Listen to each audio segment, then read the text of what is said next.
I'd like to call the Board of Selectmen working meeting together for Monday, December 6th at 9 a.m. Could I have a roll call, please? Joe Shane present. Jess Sexton Duranian present. Veronica Cal present.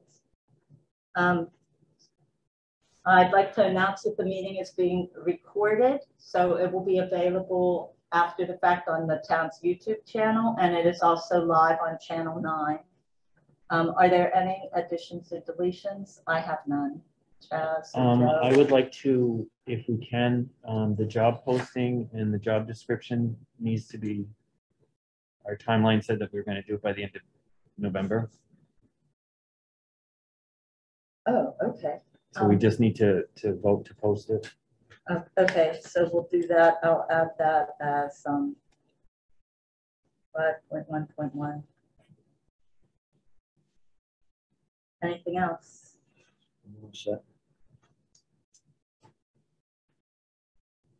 All right, I'd like to, first item on the agenda is a discussion with the planning board and MJTC, MRPC with respect to the Unified Work Plan report of Canal Street and the West Elm Street intersection. So I would like to welcome George Snow and Brad Harris from MRPC, who will be presenting. Before we start with the presentation, I want to just make a statement about this study. Beth and I are the representatives for the town to the Montechusett Joint Transportation Council. We started attending these meetings about 3 years ago. There was no one from the town who had attended these meetings in approximately 12 years. And I was on the planning board at the time. The Board of Selectmen representative for MJTC at the time was Dawn Klein.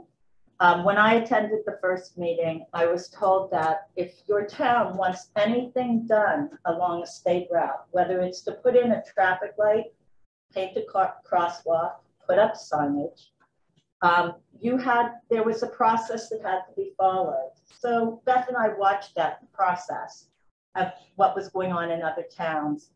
And we knew as planning board people that we had been asked, well, why hasn't anybody looked at this? Why isn't there a traffic light there? Why is it? And what we learned is you need to have a study done. So we requested in January 2020 a study of the Old Brick Store, the intersection in the middle of town. We can't do the one down past the high school in that area because town doesn't own the intersection at Proctor Road. That is actually in Pepperell, which is a different planning region than Townsend. We also requested bikeability and walkability studies at the center of town, down at the harbor, this whole section, as well as from Lunenburg up to New Hampshire. And so for all of you that saw things on Facebook over the weekend or got things put in your mailbox, just know that on January 4th, we will be discussing the first walkability and bikeability study that came out as well this fall.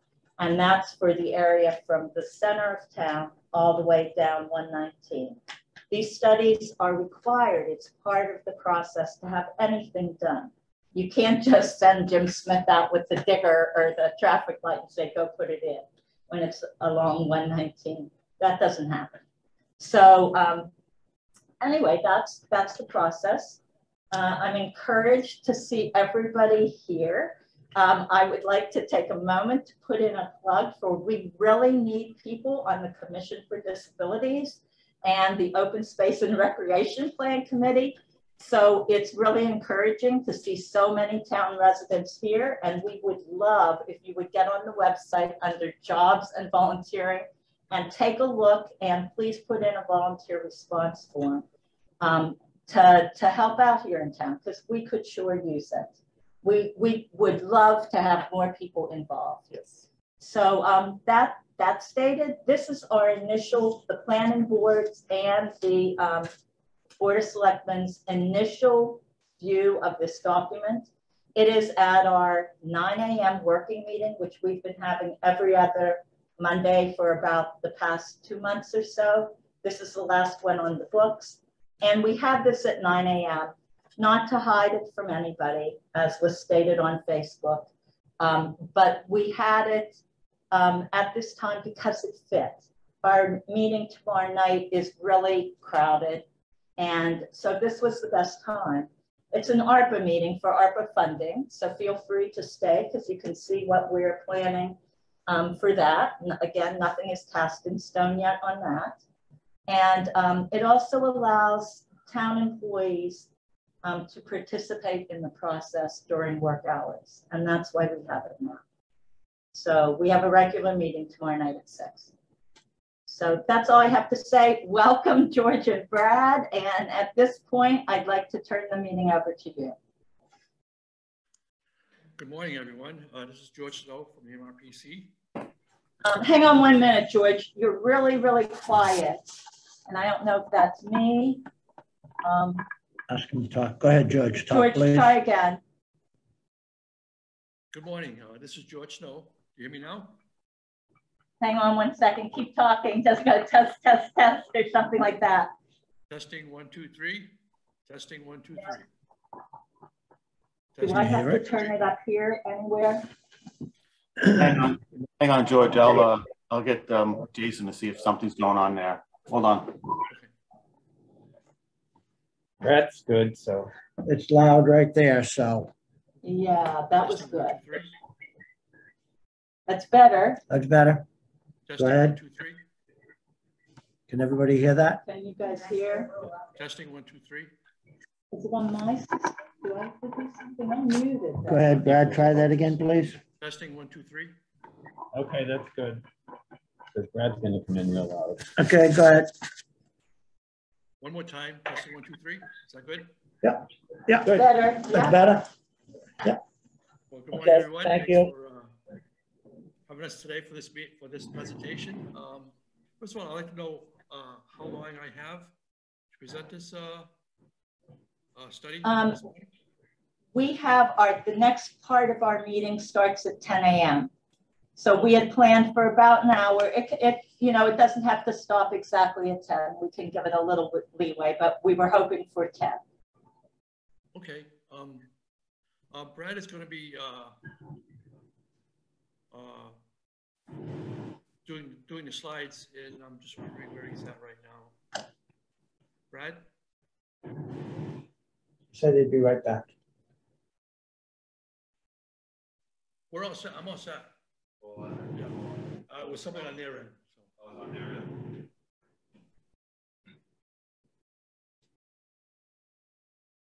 Yeah, here he is. He's back now.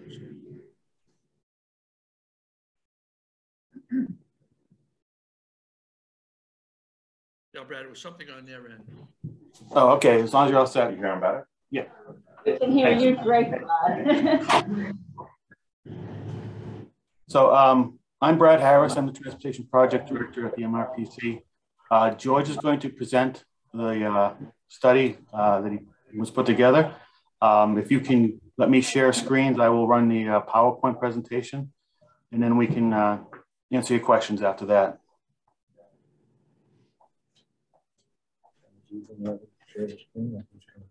Brad, I've just given you the ability to screen share. Okay, thank you very much. This one.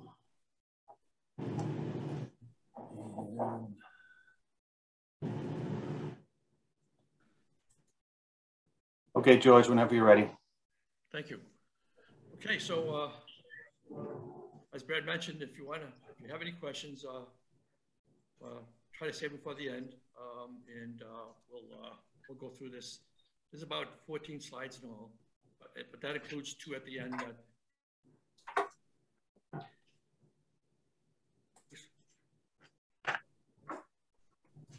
So the items in the text in red are the items we're going to touch on today. The intersection is listed in your prioritization plan as a 25th ranked project. The existing conditions we're going to look at are the offset geometric alignment or layout, environmental constraints. Hold on one second, George. We're still having George, problems. can you, yeah, could you just somehow raise your volume on your end, George, please? I have it to like 40. Everybody else is not. Yeah, Brad's very clear, but you're very low, and we've raised our owl up as probably as loud as it can go, because if Brad comes on to blow our eardrums.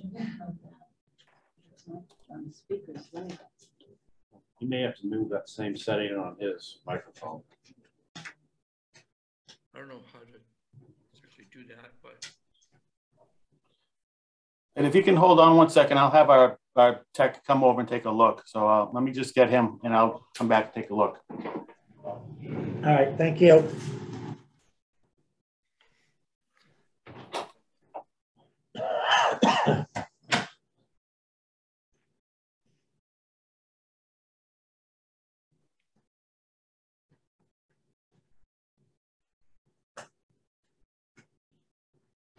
You have to raise his volume on his.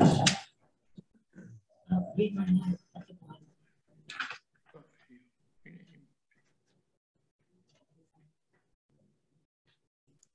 of the people on Zoom.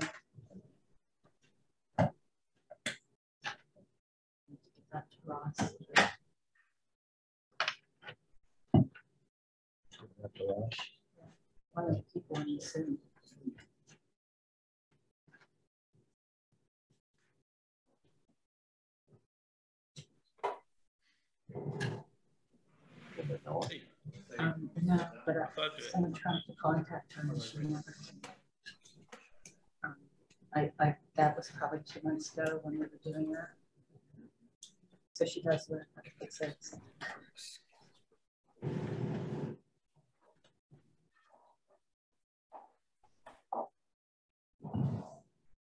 Jess, would you send that back so I can have my agenda?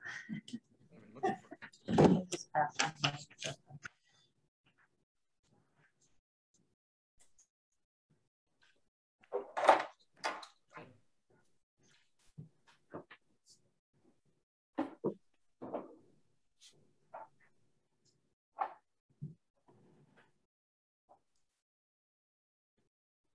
Big enough up there? Should I try? I don't know. I mean, I thought I said it pretty good.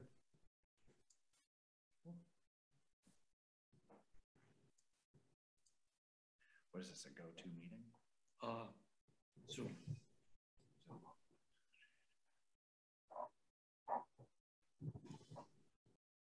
I mean, I'm not seeing anything that says.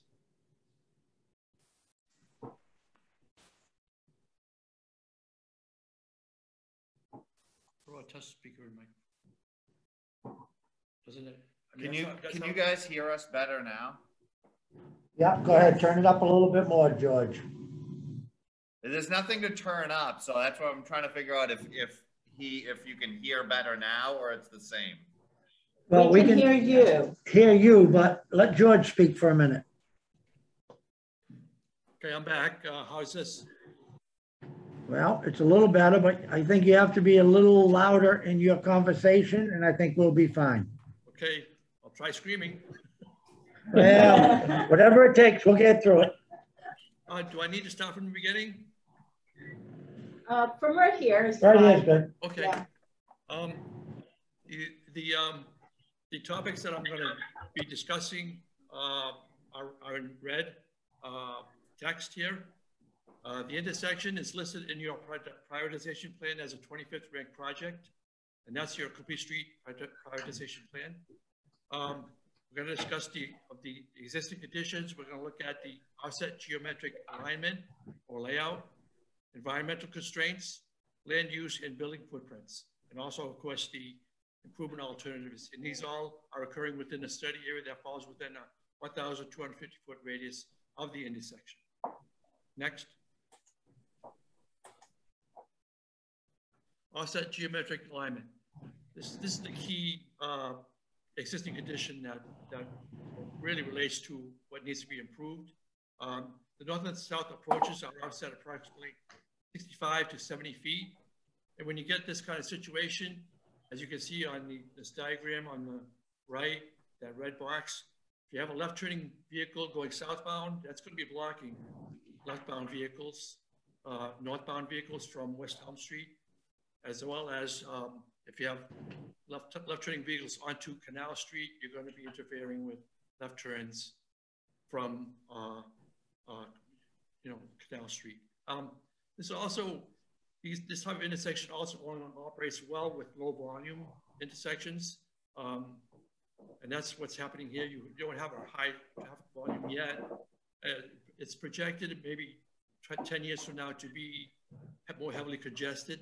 And then when you get more congestion, more traffic, you're going to get queues here, left turning vehicles, queues potentially.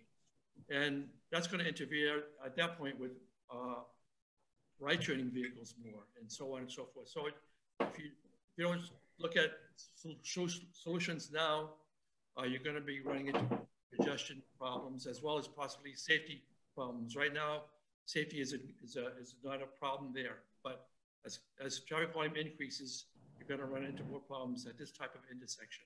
Next. Environmental constraints. There's a considerable amount of environmental constraints in this area, in the study area. We have 9 in all. Most of it pertain to the Squanicook River. And of course, they're all basically, most of them are north of Main Street. So when you have this type of situation, it either limits development or prevents development. And those will be taken will need to be taken into consideration when you do a project here at this intersection. Next. That's really hard. I can't. He's lowering his voice. He's doing fine. Then lower his voice. Okay, hang on here. He's got to get close to his microphone. Can George go into the other guy's room?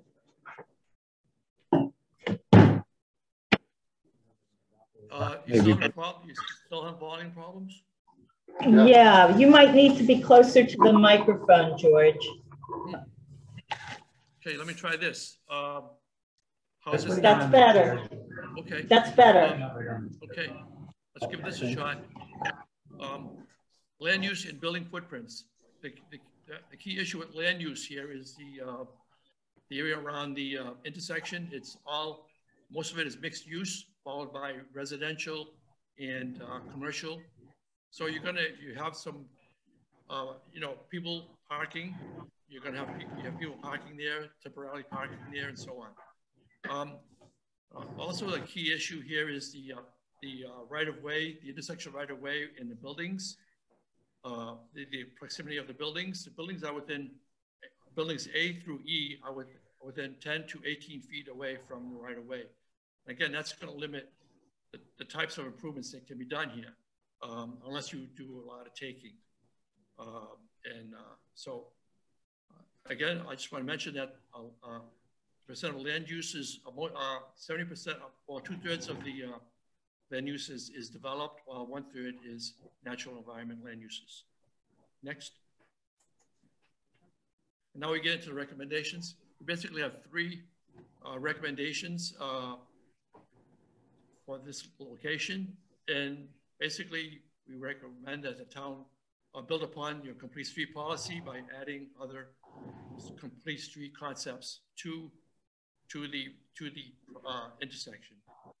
And these are all designed to increase walking, biking, and transit modes of transportation. Now, not all, perhaps transit may not apply, but you might want to look at biking and walking along this intersection. Next. Gotta speak up. Okay. The first improvement alternative we're looking at is to build upon your prioritization plan by adding advanced warning signs to the intersection. These will let people know what's coming at the intersection and prepare them to make their left turns or right turns, whichever one they're going to take. But it'll let them know that this intersection is offset. And also the street plaques will help with wayfinding for the drivers. The next one we recommend is adding do not block intersection pavement markings and signs. Now what these do is the vehicles making a left turn or a right turn will have to stop before the pavement marking. And then when they get a clear turn, left turn to take, they can enter the intersection and make their movement. And you see an example on the right bottom. This one, at this location, they add an enforcement element to it. I haven't seen that a lot in Massachusetts where they have a enforcement element. It's a difficult one to enforce. I mean, unless we have an officer there 2 or 3 hours a day, doing that. But again, this is people have the choice whether or not to. Most of the time, have the choice whether or not to do it or not. Hopefully, people will follow this regulatory by themselves. Regulatory issue by themselves. And again, this doesn't address long-term congestion possibility, the possibility of long-term congestion. This would work well with a signalization of the intersection as well. So, but it's just basically a temporary, low-cost improvement to make. Next. This is a alternate concept, alternate 2A. We also have a 2B coming up as well. This is adding a alternate northbound road. First of all, what this would do, it would eliminate left and right turns into Canal Street. So those would be eliminated by adding do not enter signs at the intersection with Main Street.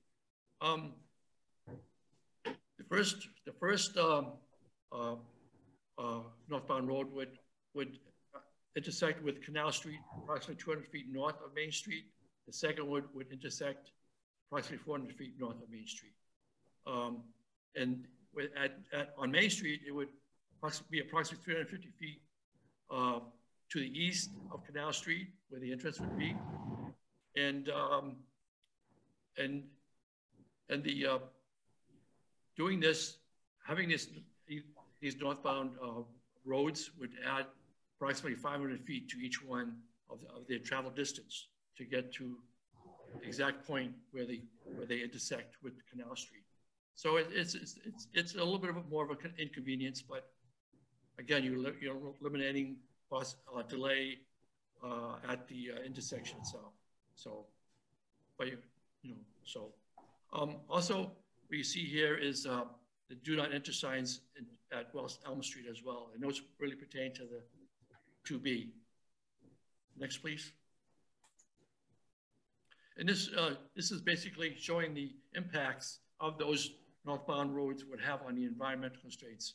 Alternative one would really only impact the habitat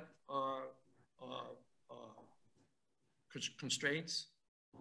However, the alternative two would, at some point along the way, would impact all of them at various locations along the road. So this is probably, alternative two is probably not the one that would be a priority or favorite, to a preferred option.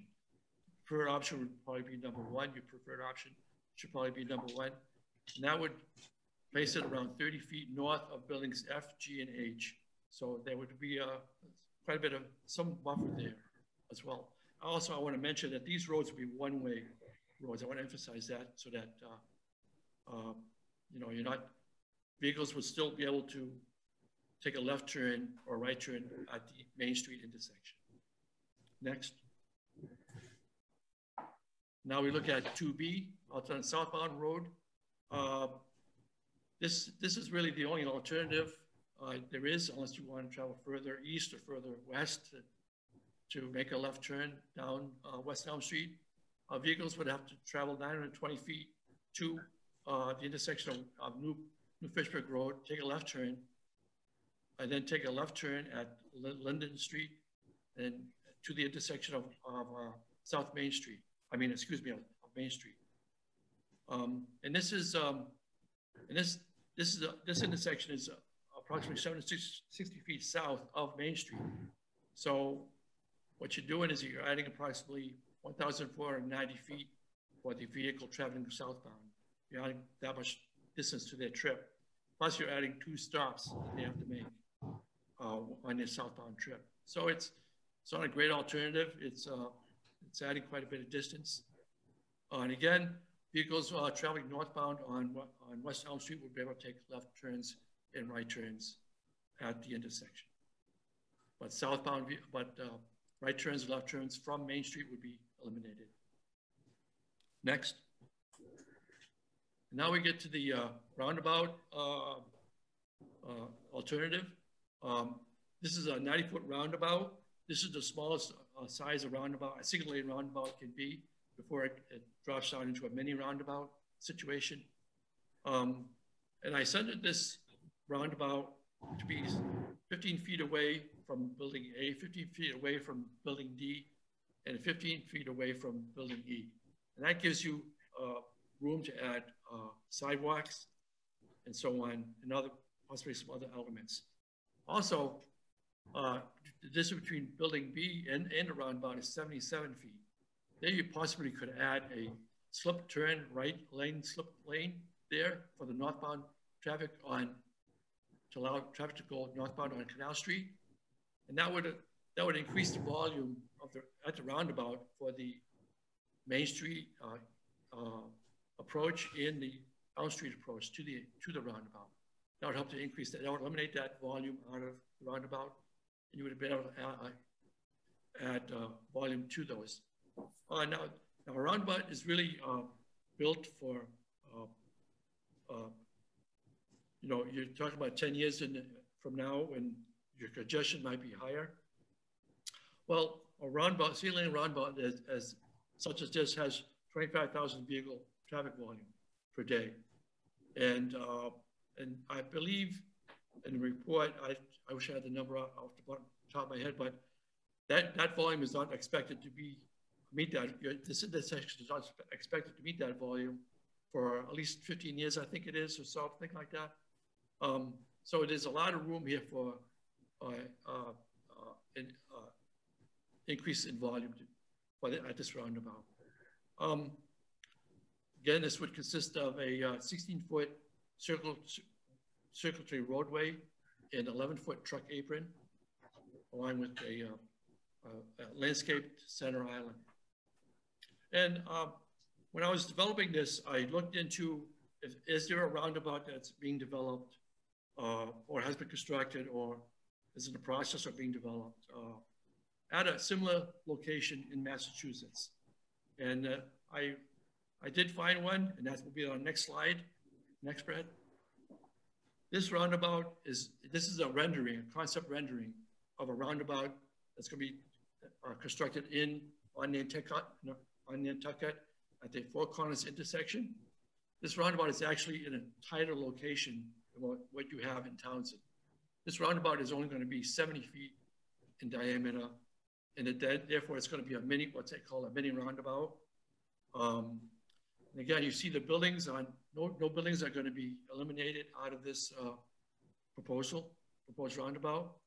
The only taking that is going to be taking place is the parking lot, as you see in the Google image in the center there.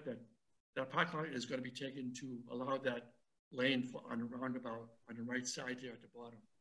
That's the only taking that's going to take place out of this for this roundabout to take place. So this is being done. It can be done at offset intersections like yours. This is very similar to yours. As a matter of fact, like, as I said, this is a narrower. The right of way is narrower here between the buildings and the right of way, and it fits really well. I'm not sure when this is going to be on their tip in Nantucket, the transportation program. I don't know when it's going to be done. I haven't been able to find that information. But this is it. As well, I provided you with a link as well in this presentation, but also in the study, you can examine the background of this roundabout, to look at it, to look at the reports and the studies that have been done that have preceded this rendering that you see here.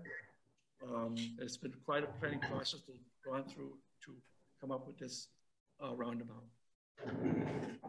And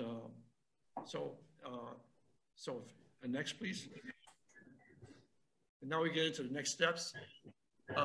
This was a question that Beth kind of had.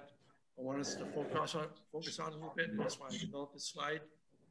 The first step that we recommend is that you contact Mass DOT District 3, and that's the Mass DOT district for this region, for your community. Contact and set up a meeting with them, to meet with them to discuss this intersection. And if you want us to participate with you in that meeting, we'll be willing to meet with you as well, with them as well, with you. And the second step would be to follow the project development process. After that meeting, go into this step. And the first step on that would be to fill out a project need form. And that starts the whole process of step 2, step 3, and step 4, all the way down the line. The ones that you really need to focus on as a community is the first 3 steps: step 1, step 2, and step 3. And you already basically have the step 2 done. This study falls into that category of project planning report. So you do have that. It could also entail other studies that a consultant might do, such as a signalization study, and so on. So if you have any other questions, we can answer them at this point. Because I'm basically done. So. Yeah, I just want to throw in on the project development process. Well, the first step, as George mentioned, is to talk with MassDOT. But I think even before that, the town needs to decide what you want to do. Do you want to pursue alternative 1, 2, or 3? Do you want to leave it alone? Do you want to just go through using the complete streets process for now? That's up to the town to make a decision. Once you decide on a preferred alternative, I'd also get some town-wide feedback on it too, because that's part of the process later on is to make sure that the town is buying in, residents are buying into the entire project, whatever it is. Let's assume you decide to go with the roundabout. The town makes a decision, that's the one you want to go with. You hold a meeting with the residents and you get their feedback, and you basically have general agreement that seems to be the best solution. Then, as George said, we recommend talking to MassDOT District 3. I'll put up later the individual's email addresses, but Arthur Frost is the project development engineer at District 3 in Worcester. They are more than willing to come out and meet with the town to talk about the project, to look at the location, give you their feedback on what they think is doable and possible. And then once you've had that meeting, the next step is to, again, begin this process you see here. Now, MassDOT over the last couple of years has made the process simpler. They put it all online. There's a website that you would log into. It's called MAPIT, M-A-P-I-T. That is the project initiation program that they're using, and it's being developed for all projects that for other different programs, other different agencies too will use that program. Basically, the town has an account. You log in and start filling out and answering the questions. And before, when you did the project initiation forms and the project notification forms, you did it through paper. It would ask you all these questions about environmental issues, historic issues, and so forth. Through the MAPIT process, they make use of the GIS databases that the state has, and it'll pull that information in. So it saves you a lot of time and effort. But so when you begin the MAPIT process, you get to a certain point where you then say, okay, submit it. And it goes to the state, and the state reviews it and talks about it in the district. And they'll give you some feedback too on the application. And then you'll proceed on to the project initiation forms, which is go back into the MAPIT, you'd add some more information to it. As George said, the program report, the planning report we just did can be used as supporting material for whatever you decide to do. And then when you have done that initiation form and you submit it again to MassDOT, the district's going to make a decision whether they want to go forward with the project or not. They will send a recommendation to the project review board Project Review Committee, PRC, at MassDOT. And this all happens on the MassDOT side, not on the town side. They'll review it and they'll give a thumbs up or thumbs down, or basically vote whether this project is doable and they want to seek funding for it or utilize federal funding for the program.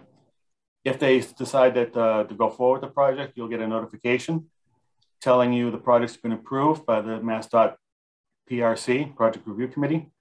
And now it's up to the town to begin the design process. And they also tell you to work with your RPA, us, to get it on the Transportation Improvement Program, which is a federal document that outlines all federal funded projects in the region. The main thing here at this point is once you're notified that the project has been approved, it's up to the town to hire a design consultant. And however process you want to do, the state does have a list of approved design consultants. You would hire a design consultant who would put together the actual project plans and specifications for the proposal. And that's, you know, at that point, you've got an approved project. We'll incorporate it on the tip. And as the project design moves forward through the process and gets to finally to 100% complete, it'll move up in the tip. And finally, at some point, you'll be ready to advertise the project. MassDOT will advertise it and put it out for construction at that point. So the key steps here is for the town to begin the project need and initiation forms through the MAPIT program, and then to be willing to fund the design, hire a design consultant so that you can get a formal and approved engineering specifications and plans all put together so they can be advertised. That's the step process that you have to go through. And at some point, when you at that 100% and it's all set to go, again, MassDOT will advertise and they will monitor construction after that. But that's in general the process. And depending upon the complexity of the project, it could take, 2, 3, 4 years, maybe even longer, depending on what's being done. But that's just part of the system, the way it works. So, and I just want to pull up one other thing. I got to share another document. Where did I put it?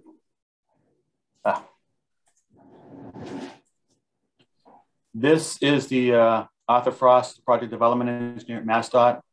Ann Sullivan, the assistant project developer.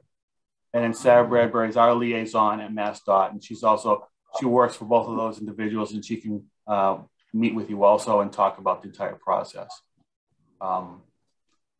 For people who want to see the entire study, we will be posting that on our website later this afternoon. And let me see if I can just give you real quickly how to get to the document when you go online. Where's my...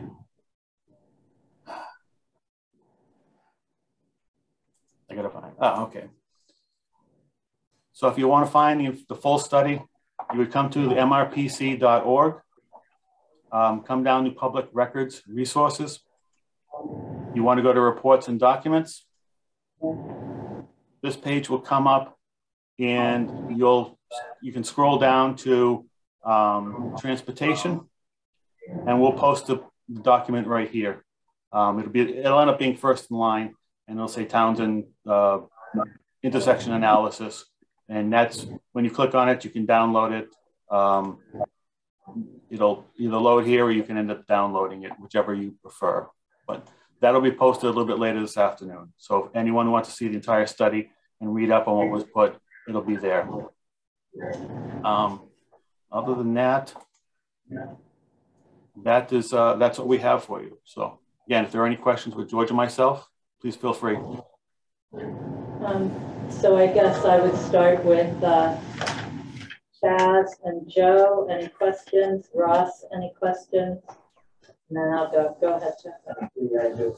So I guess first concern I'd have is there's residents, some of them old houses that are down there.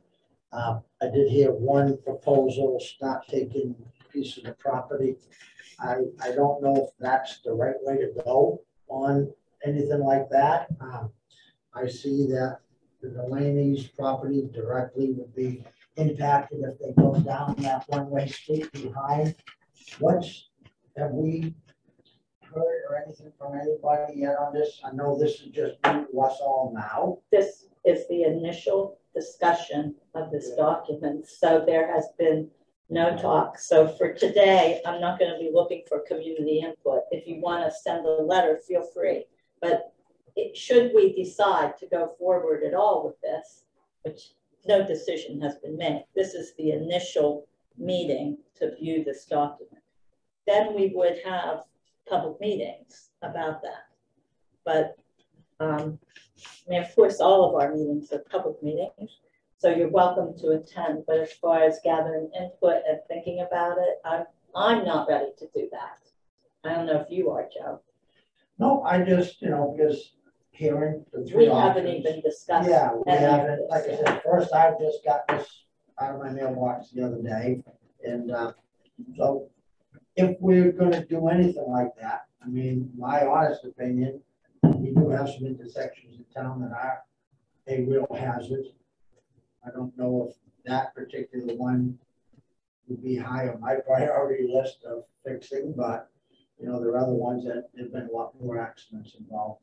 Well, it's 119, so or we're talking 119. So it's anything along 119 is going to require this. If it's not along 119, then that's a different story, different process.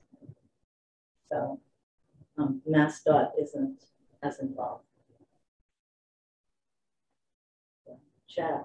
I just want to put this in perspective, I think, so that our residents understand exactly why this came about a little bit, just a little bit of background. Because I was on the planning board as well when we talked about this. And in order for us to be able to deal with the state, we have to have some sort of survey report to take it to the next level. We may not do anything with this for 10 years, but we have a report and we have a study, and that's the most important thing.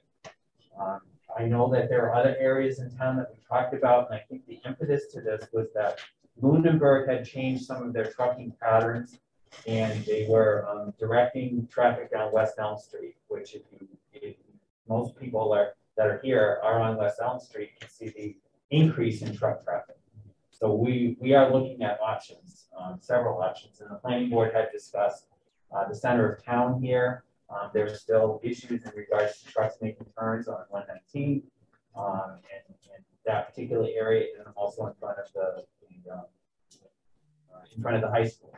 Having said that, the next thing that we did was we wanted to be able to look for funding resources to get the studies. And it has nothing to do with what we want to do. It's just looking to get the studies. So we did I can never remember the name of this, the PW. Unified Planning Work Program. Right. That's what this was. That's what this was. This was part of it, so that we could do the study and it didn't come out of town money. It didn't come out of taxable income or taxable money from the town. So we had the study put in there, number one, to be able to see, in the future, if we needed to do any type of road work in the West, in that West Townsend area, we could do that, number one. Number two is, this also now gets this on the books so that DOT or the state knows that we are looking to improve 119. And it's not just, one area or another. This is now the state is now aware that we, Townsend, are looking at all of, Is that the case? This is the first time we've done a study on it. I know, but I think in the planning process, until we put a form in with MassDOT or contact them, they aren't aware of this necessarily. Correct. Okay. Yes. But that's what I'm saying, is that we're right. Can I just interject 1 second? If you want to have a larger discussion about 119 with the district, that's always possible. Like I said, Arthur Frost, Ann Sullivan, and Sarah Bradbury, they're more than willing to come out and talk with communities about, problems and areas of interest. You may not have a project yet, but you might want to talk to them about, priorities and get their feedback on what they think might be priorities. If you would like to have that discussion, we are more than willing to sit in with it and with you and discuss the entire length of 119 and what can be done with the town, with the state. And that might be something, that might be where we want to go. So thank you, Brad. Yep. I do have a couple of questions. On the study itself. Yes. The data that you used in regards to some of the current traffic patterns were the new changes that Lunenburg had made in regards to the truck traffic. Has that been taken into consideration with this? We use traffic counts from 2019. As you're well aware, 2020 with the pandemic saw a big change in the traffic patterns. So we had the most up-to-date information we could use. Lunenburg had asked us to look at a truck exclusion request where we tried to get some data. Unfortunately, we had some counter failures, some technical issues that caused issues with our truck classification counts. But and the problem with the Lunenburg request was that the minimum truck volumes didn't meet the requirements that Mass DOT has on truck exclusions, among other issues with that possible exclusion. But we can take more up-to-date traffic counts and more up-to-date classification counts. We do our counts during the spring, summer months. So next year in 2022, we'll start our count program. We anticipate asking communities if they have locations of interest for counts. We can talk about those with the town later. And then we can get some more up-to-date information on truck classifications or truck volumes and so on and so forth. But it was taken around 2019. And so I think Townsend, Lunenburg's issues were in play at that point in time. Okay, Ross. If the town decides to move ahead, do you have an estimate on the cost to do the design work? And probably more importantly, are there funding sources for the design work? Estimating a cost would be difficult depending upon the solution, but let's just go with, say it's a roundabout solution. I would say probably maybe around $1.5 to $2 million for construction of the project. Typically, your design costs are 10 to 20% of the construction. So let's say it's $2 million. You're looking at $200,000 to $400,000 in design costs. Other communities have used their Chapter 90 funds, which isn't a good solution for a lot of communities because those funds are limited. There might be other programs out there that the town can look for, but typically it comes out of Chapter 90 or free cash from the communities or so forth. Some communities have had special town warrants to get and appropriate the money for it. So that would be a town decision at that point. But you could be looking at $200,000 to $400,000 in cost for design consultant. So there aren't any grants that would cover the design end of it? No, not that we're aware of. And that, again, that's a problem with a lot of projects for the smaller communities, is to coming up with that design fund, because you don't want to lose all your Chapter 90. You may look to pull out some Chapter 90 fund every year and try and bank it and you know, work it out that way. But again, that's up to the town.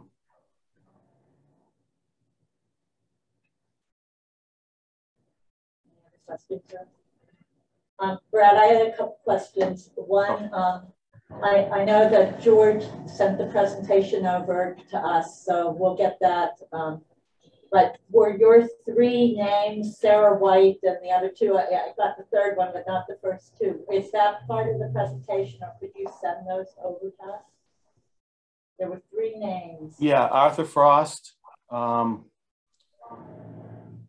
me find bring that back up. Where did it go? Is that part of the presentation, or is it separate? It's separate. It's informational. Those are the people you want to talk to at MassDOT District 3. Arthur Frost, Ann Sullivan, and Sarah Bradbury. Sarah Bradbury, okay. I can forward those to you if you want. Yeah, we can send an email with their names and contact information. That would be great. And then also when you were going through the planning process, Yep. Mentioned a company in Worcester that we could possibly talk to. What's that? That would be District 3. When Worcester, they're located, the main office is in Worcester, District 3. Okay, so it's okay. All right. The other question I had is in the report, there was, looking for it quickly, pavement. Their pavement was ranked as far as the condition. Yep. Page 15.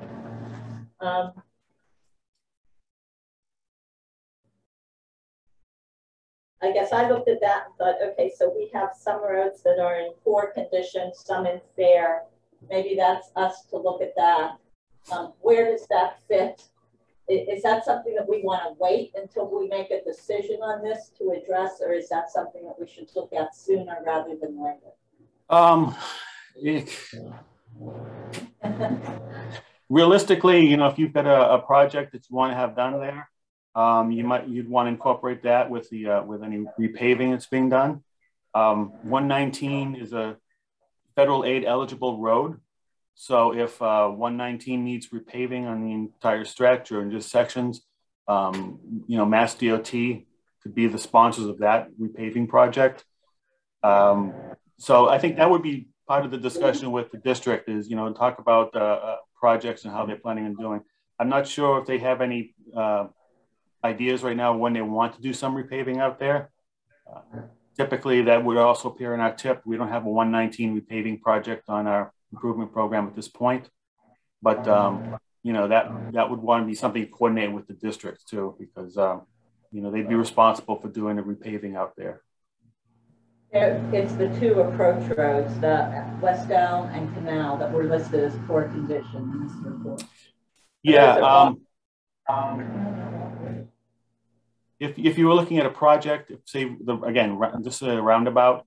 I forget how far back on these side roads they go within the scope of the project, but they could go, you know, 100, 200, 300 feet as part of the project for repaving. So that would be, you know, that section of the road would be included in the redesign project for the intersection. Okay. All right. Thank you. Yep. Beth, for the planning board. Just to what she was talking about, Canal Street is in the report listed as poor pavement condition, and I just didn't know if you wanted to amend it to reflect the fact that it's been recently paved, and there are fog lines, and there's a stop line plan, but I don't know if you would amend or if you would. Yeah, we did receive a letter from the DPW stating after, you know, in their comments about the study that they have, and we can add that to the final report, the comments that we've received. So yeah, we have noted that. That's one reason why, you know, I did mention it in presentation, because pavement needs to be done, but part of it has already been done. So I didn't want to get it so much into that, but yeah, we do know that it has been redone, and we will make note of it in the report. So. Okay. All right. I guess at this point, we're gonna say it's 10 o'clock, and I can't hear.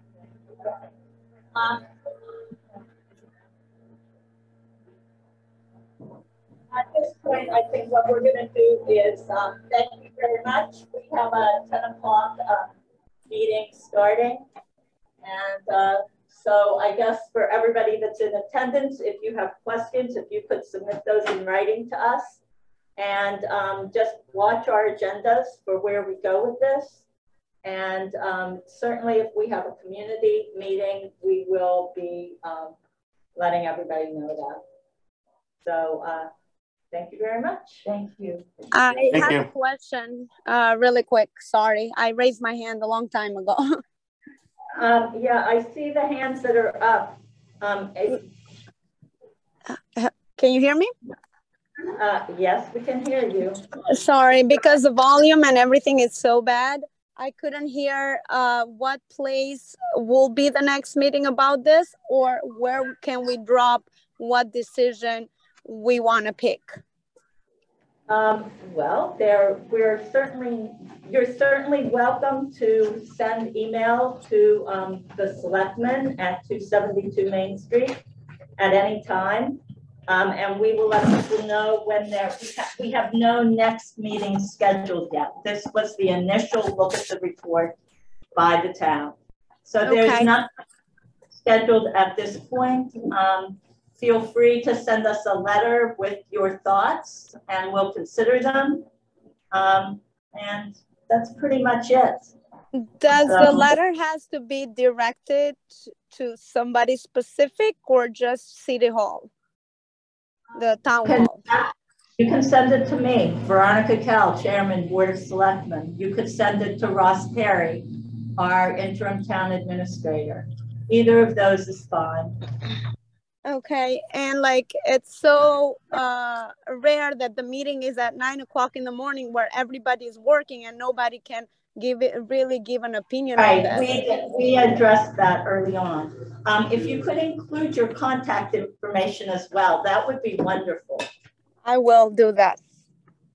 Okay, thank you very much. Yeah.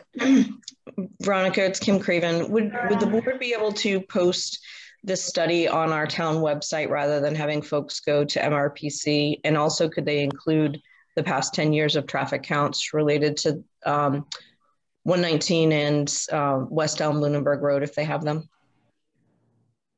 We can put the report up on the town website, which we plan to do after today's meeting anyway. If as far as counts, I don't have traffic counts, Kim. So, you know, if you want to request that from somewhere, I suppose you could, but there are traffic counts in here for, I think they were in 3-year increments. And they went through, they suggested that we, as a town, do some counts to be more current than this, but that's it. Yeah, and I do know that we have the equipment to do so. If you're looking for past traffic counts, you can check our MRPC website. We do have a mapping program, Mr. Mapper, through our GIS section that has traffic count information available at different locations. Yeah, so I was just trying to get it onto our town's website, but I'll follow up with you all at MRPC and with the board, just so that's available to folks. Okay, thank you. We have a 10 o'clock meeting that is also scheduled, and so I'm going to stop this meeting. If there are any further, I see that another hand went up. Please feel free to send questions to us and we will address them and we'll notify people. You can also watch the website for postings of meetings to see when and if this will be discussed further. So thank you very much. Thank you. Brad, thanks, George. Thank you. And we are moving on to the ARPA part of the meeting.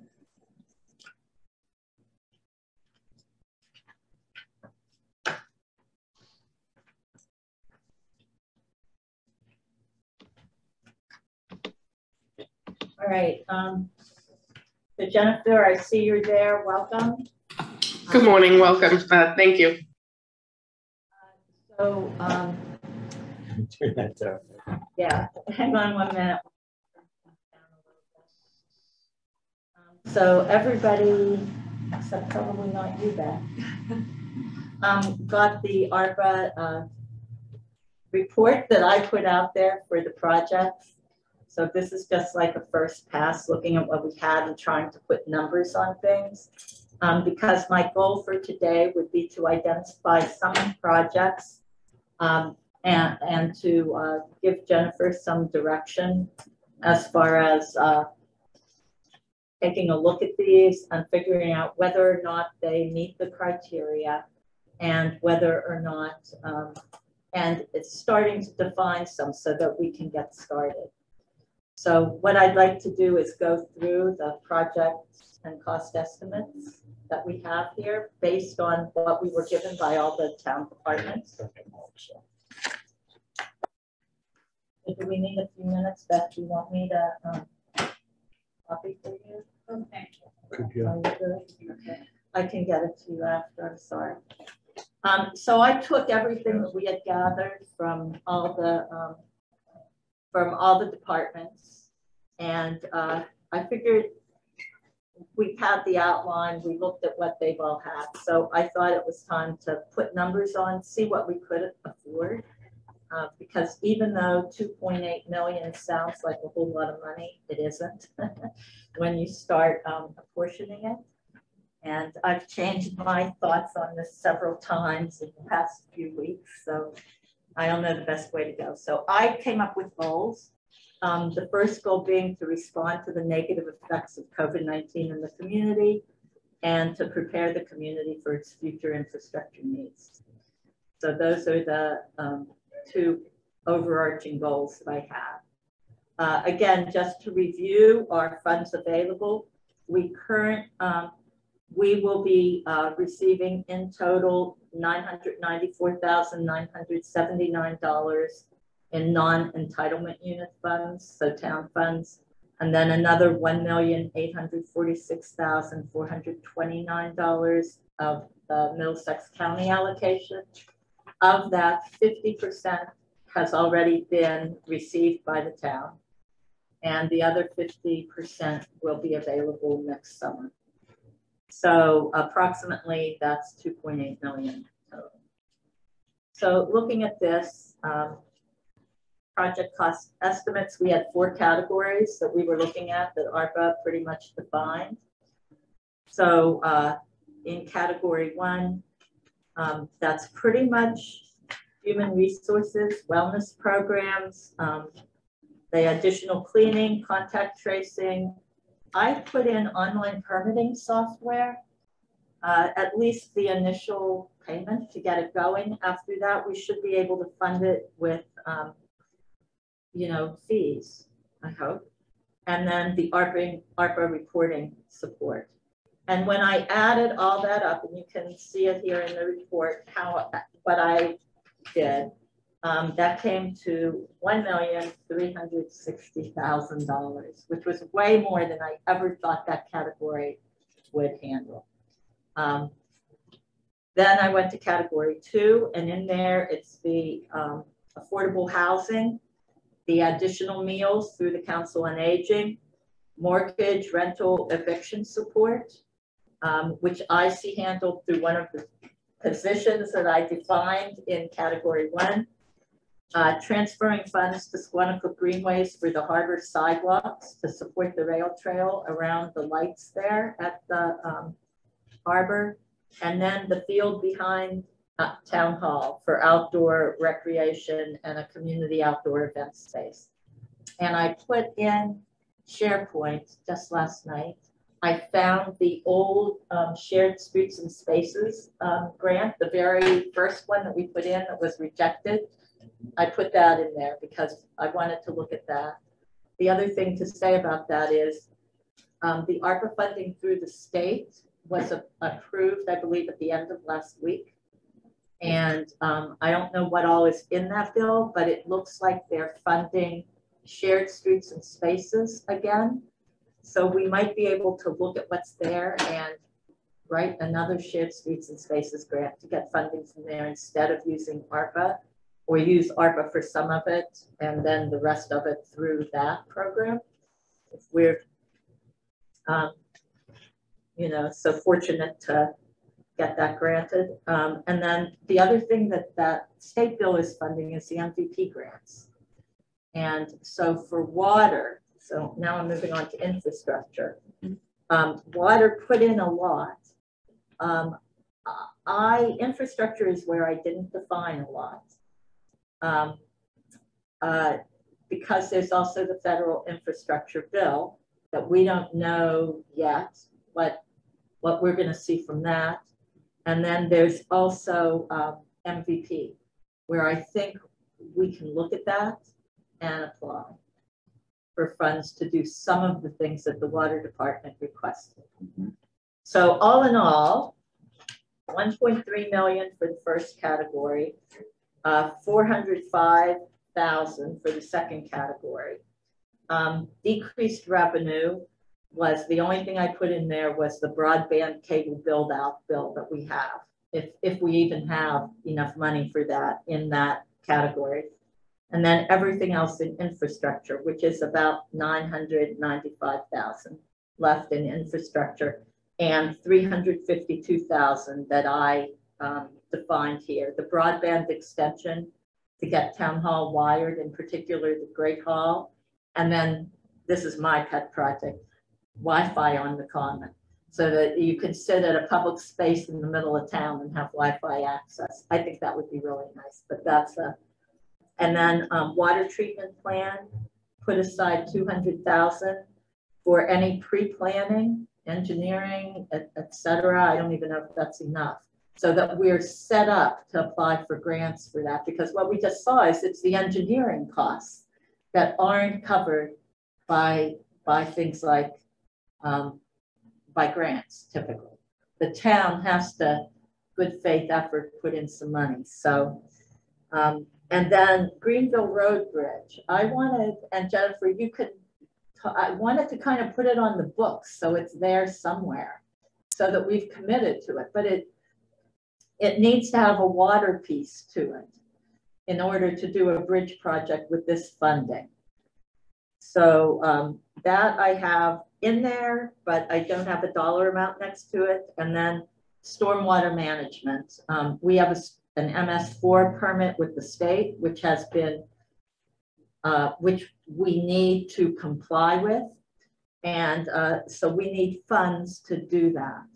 And again, I had gotten an estimate on the public education piece and the catch basin cleaning and street sweeping. This goes to water in that this is what keeps, recharges the groundwater and keeps the public water supply healthy.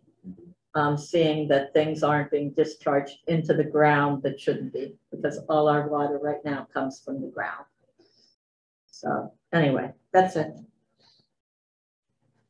So now it's open for everybody else to talk.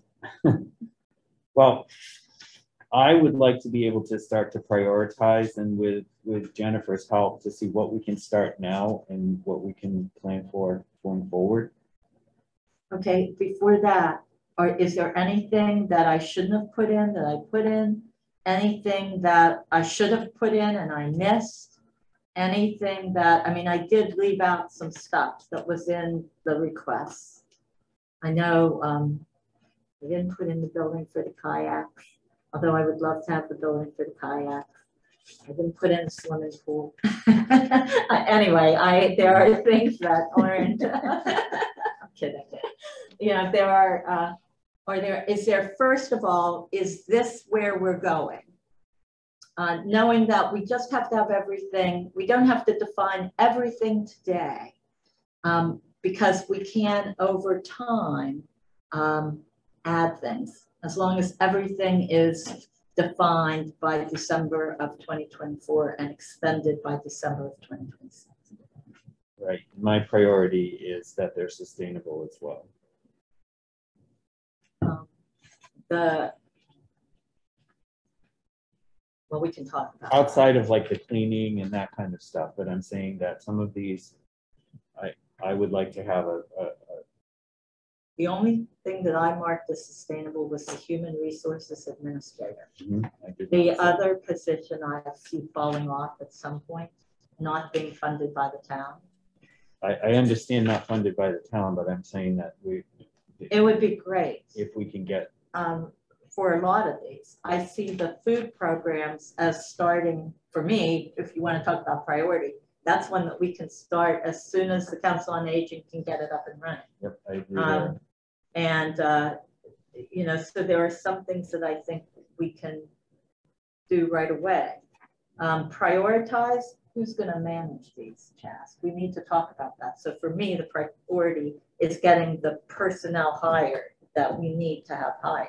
That's what exactly what I'm, everything that I start is personnel. That's what we need to get in place. But are there any other projects that I should have? Veronica, may I ask a question about projects? Kim, I'm going to hold off on this until the end. If the Board of Selectmen is going to talk about them first. Sure. I will have input later, but I just want to, I mean, you don't have our list in front of you. So I just want to make sure that I have what the board needs. So. Right. I do have to get back to work, and I've been waiting for this part of the meeting. So. Thank you. We all have to get back to work eventually. All right. Go ahead. So, go ahead, Joe. I'm sorry. You know, and I didn't print that, Madam Chair, just because I got it late. And Yeah. you guys understand, but I went down that. I think it's really important, but I'm gonna reiterate what Chaz said is if we don't have personnel to take and make sure all this is done, we're just gonna beat our head against the wall. Right. And because I don't have time all day long to manage all these projects. I think they're great projects. I think it's awesome that we have that kind of funds available that we can start, you know, implementing some of these programs. But first and foremost, we need the personnel to make sure it's done and done properly. I also, I see that Karen is on here too. Karen, I want to thank you for your report, because that's exactly what we were looking for.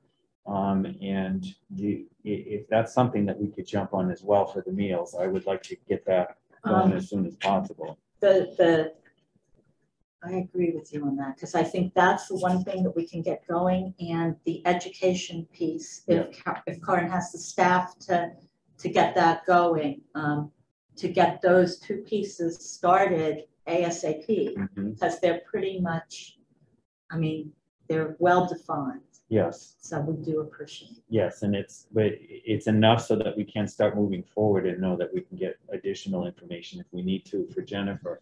Right. Jennifer, what do you think on that? Yeah, I agree. I mean, I think that the things that you see as priorities, we can get started on right away. Okay.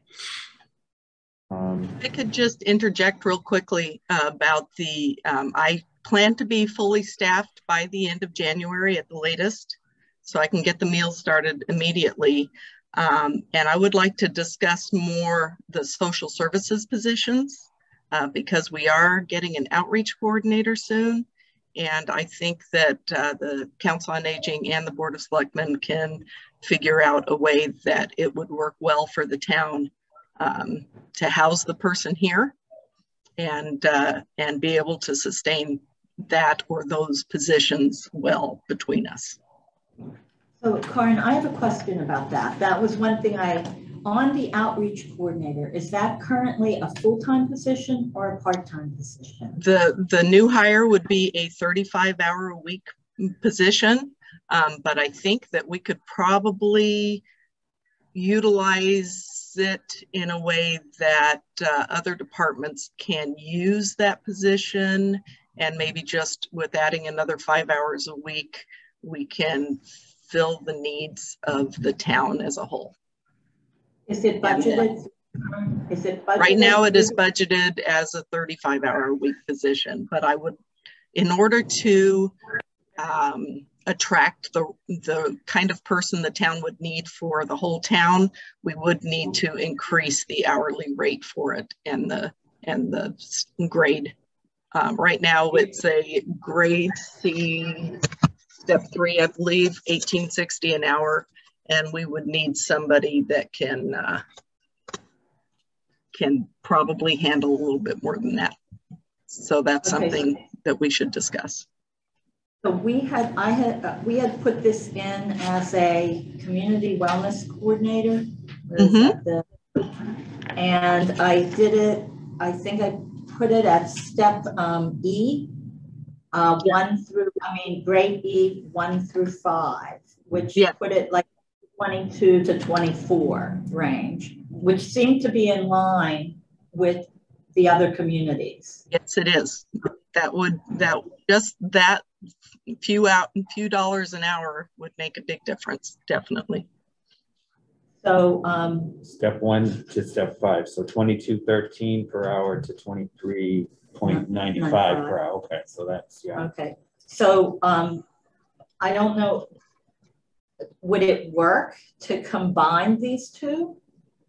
That's what I'd like to discuss, maybe not at this meeting, but with the board at some other meeting, is how these positions can be more combined better and better defined so that it can work for the community as a whole better, because there are so many overlaps between social services, as Kim can attest to. And I think if we all get together and define the job description, we can get a really good person in that can help the community on many levels. This is the outreach coordinator position that you sent me the note on? Yes. Okay, so I was looking at your request this morning and wanted to run it by at least Veronica after I've looked at it. I think it's worth discussing to make this a full-time 40-hour-a-week position and combine. We can talk about this. So the community outreach is combined with the wellness coordinator, is what you're saying? The community outreach combined with the wellness coordinator, yes. And they can be housed here at the senior center. We have a dedicated social services office once the addition is opened. What credentialing would you want for that? Ultimately, it would be nice to have a licensed social worker. We'd have to see, everybody's looking for licensed social workers right now. So we'd have to see what we can get. But that would be the best. And then they would need to be trained to be a SHINE coordinator, which is somebody who counsels for Medicare. That's our biggest need. And of course, housing and energy assistance, food programs, etc. But it is our biggest hole right now. And I think with COVID, the community is needing it on every level for every age and every aspect of community life. It would be great if we could work that out. Okay, so let's put that position, the outreach coordinator, and what I put as, I named it the community wellness coordinator there. And let's look at that and see what we can define and fund that way, taking what's budgeted and what isn't. This is going with Chaz's sustainability. I would want to make sure that that position was sustainable beyond the life of the ARPA funding. So I had written what I wrote for community wellness coordinator, thinking it would drop off at some point. But one thing about, I'm sorry. One thing about sustainability to keep in mind is the state funding for the Council on Aging includes what's called the formula grant. And for the past 10 years, it's been based on the 2010 census, which next year that it'll be based on the 2020 census. And it's a certain amount, it's $12 per senior, which is anybody over 60 in the town currently. That has more than doubled in the last 10 years. So that dollar amount is not guaranteed. It might go down because of the increase in numbers, but that amount will go up. And plus we've been very fortunate with grant funding. So I think if we build it, the money will come. Okay. All right, so that's to be talked about. All right, so I guess right now,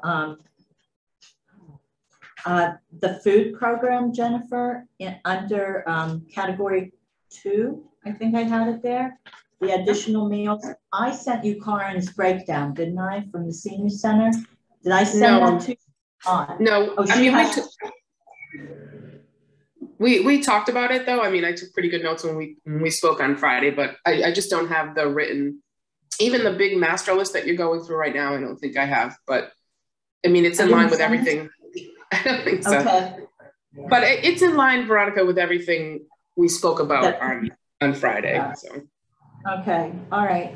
So I will send you, I guess, can we agree, and do we need a vote on each of these, that one of our projects will be the Council on Aging additional meals at the senior center or through the senior center, and that that I will send the information that Karen provided to Jennifer, and she will look at that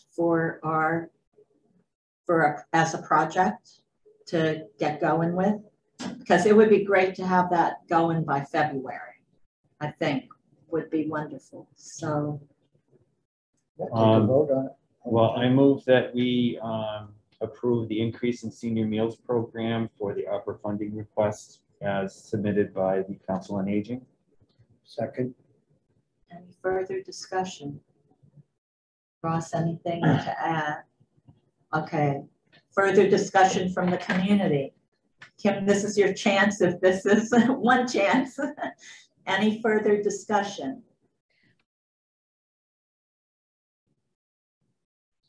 You're muted, Kim. Sorry, thank you. Thanks for letting me have the floor for a bit. So as Karen said, we've talked much about the need for social services here. So very excited to hear that that's in there. So I'm on today for Townsend Ecumenical Outreach, which is our food pantry here in Townsend. I've heard through the Greater Boston Food Bank and some other communities that they are including their nonprofit food banks. Sounds like you have a wonderful list of things going on.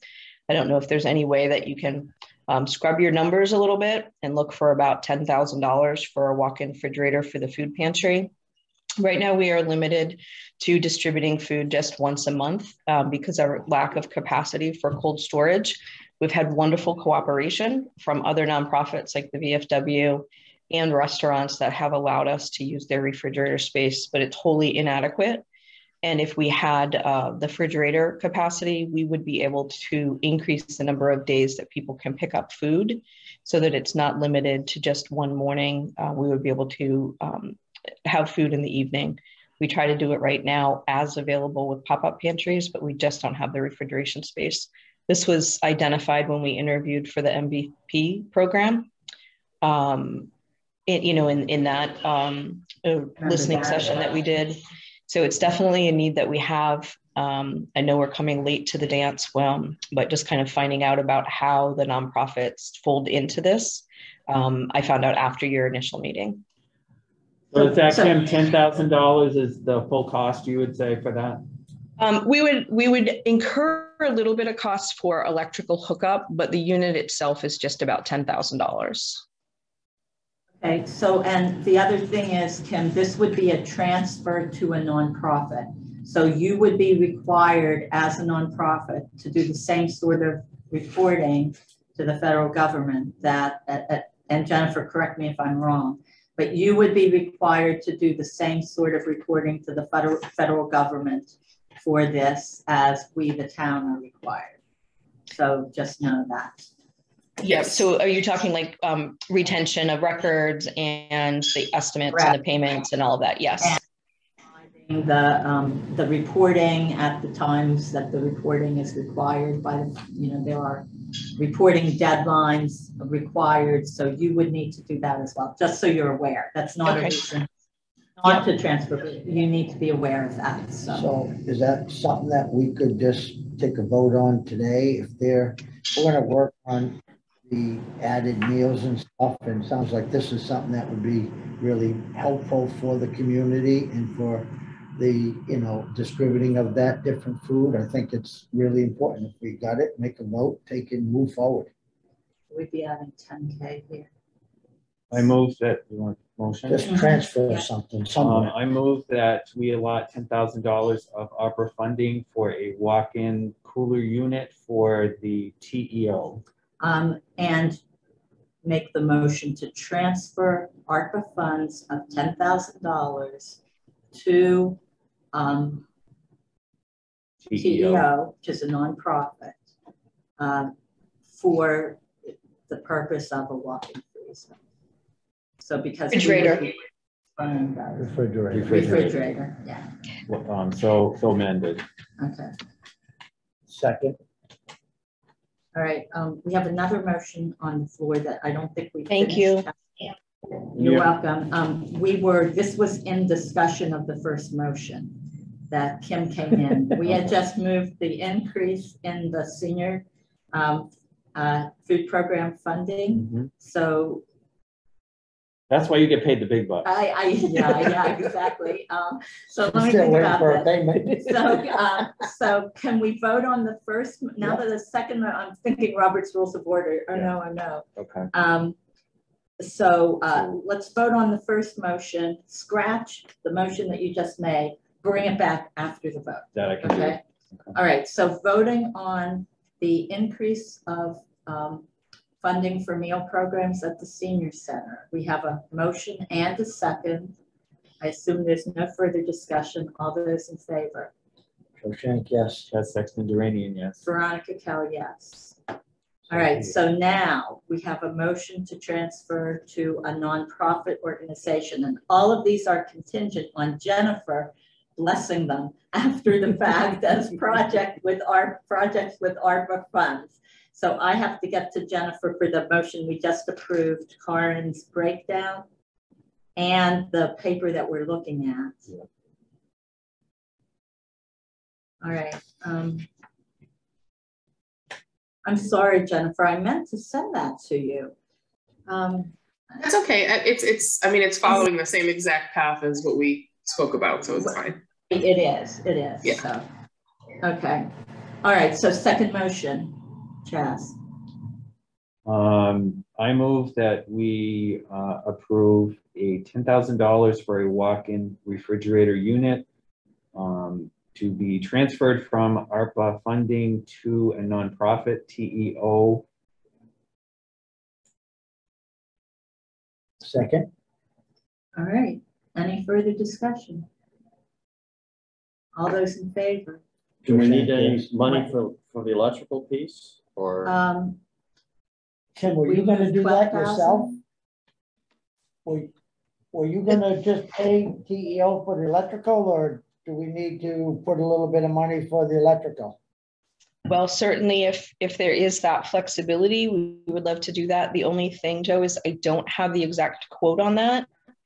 I would guess, so we got to run it from, if you're looking at the building, the right-hand side, we would need to pull another panel off just for that unit. If I had to guess, unit, a panel is usually what, about 800, Joe, for a new installation, plus some materials, so maybe around 1,200. So can we maybe revisit this and say, instead of 10,000, just say $12,000, and that will include the electrical, and if there's a few dollars TEO has to come up with, well, hopefully you can raise that. That sounds wonderful to me. All right, so we're upping it to 12,000. 12,000. That work? Yep. All right. Yep, perfect. All right. Vote. Are we ready to vote? So we amended from 10,000 to 12,000. 10 to 12 for the refrigerator and installation electrical. Okay. Yeah, refrigerator installation. Okay, I'm good with that. Second. All those in favor? Joe Shank, yes. Chad Sexton Duranian, yes. Veronica Kelly, yes. All we need is Jennifer's blessing. Yes. Jennifer has to look at the projects and agree. So, okay, so that takes care of the two. We all set, Kim? Thanks, Kim. All right. Other things.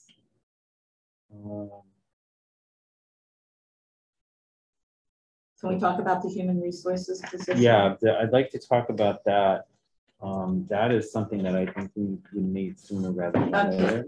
Jennifer and I talked about this. I bet you did. On Friday, and one of the things that she had asked me for or about what was, had these been budgeted in, had this position been budgeted in the past? If it had been, then we could use ARPA funds, not going through the revenue the decreased revenue calculation. Mhm. So I went back, and here I have FY20 and FY21. All right, and in those budgets, it was listed. We had two interesting things in here. A grant writer was written at $35K as a position, and an HR consultant in FY20 at $21,245. Neither of those positions were ever hired. Yes. And then the following year, FY21, we also had a human resources consultant, and it was dropped. So in FY19, approved for $21,245. FY20 approved for $20. In FY21, it was kept on the line, but it was zero funded.